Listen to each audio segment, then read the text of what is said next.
Greetings, Blacklight. At the age of 40 is when I started being a man. At the age of 40.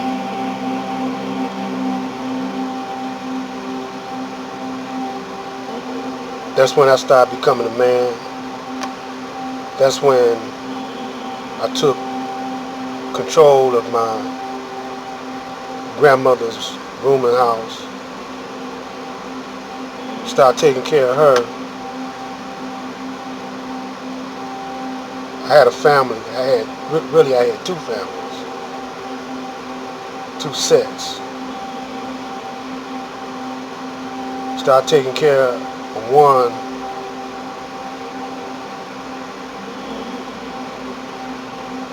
and my grandmother, I moved her with my other grandmother, taking care of her. My mother and father, they were still strong. I would invite them over to live. To dine with us. I gave family outings, grillings.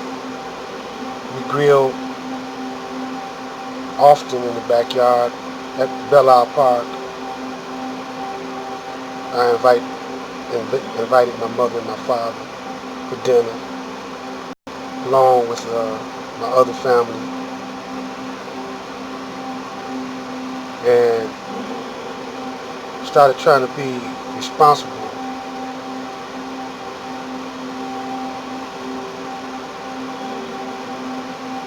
as a family man and whatever. I was still in the music.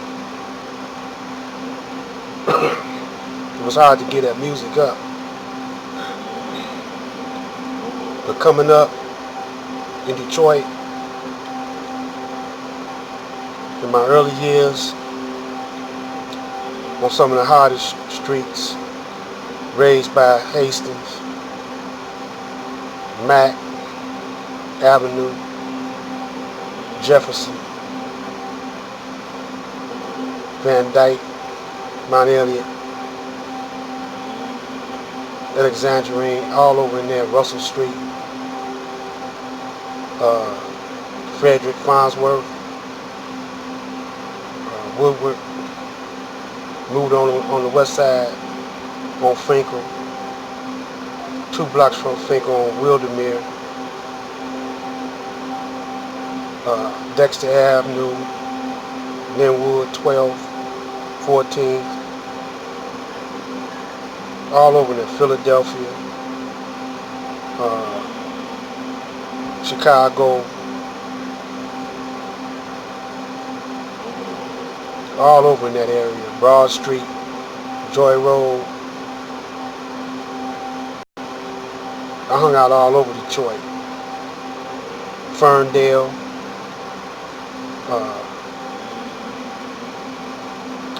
all over Ferndale, 7 Mile, Sussex, 7 Mile, and all over 7 Mile to Greenfield,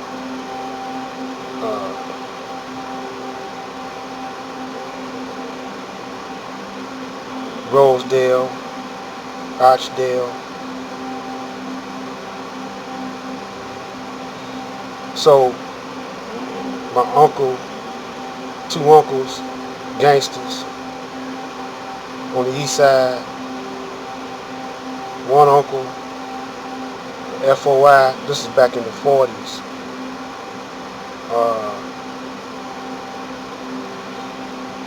Hanging, my uncles brought me around Malcolm X brothers, Wilford and Brother Omar. And I never did meet Malcolm, but my mother knew Malcolm very well. My mother knew. She didn't meet the messenger, but John Muhammad, his brother, messenger's brother, my uncle and them knew John Muhammad very well. John Elijah Muhammad's blood brother. So in my music,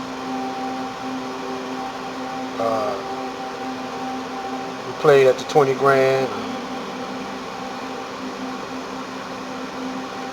We was over at Westbound Records auditioning. This is where the Funkadelics used to hang at, and Roger, Don Davis, Al Perkins, Reverend Holly. I know them fairly well. Both of them are dead, Don Davis and Al Perkins. Reverend Holly still kicking. R.J. Watkins. But anyway, my point is this. Knowing names is cool, and some of these brothers are well off more than other brothers. But they always gonna play second fiddle to the Caucasian. We had our chance when Mayor Young was mayor. We could have took over. Just like the Middle Easterners and Chaldeans came and took over Dearborn. They over there in Hamtramck, now taking over Hamtramck. In Highland Park, they done took over all the businesses just about in Detroit. Pakistanians, Iranians, Iraqis, Lebanese.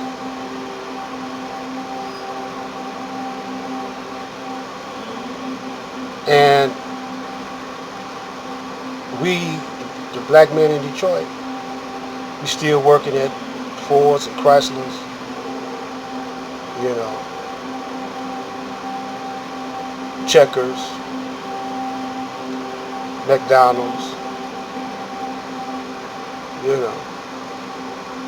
But we don't own too much of nothing. I mean, I ain't saying no black people don't own anything. But to be the majority, I think it's still over 80% black. We supposed to have 80% of the businesses, but we lacking cooperation for one another. This is why we don't have black power. This is my main theme. This is what I'm going to be talking about. The cooperation of black power. Until I hear the rest of y'all talking that. That's when all the black people should know how sincere you are about your blackness. Are you ready to lead and control your own destiny?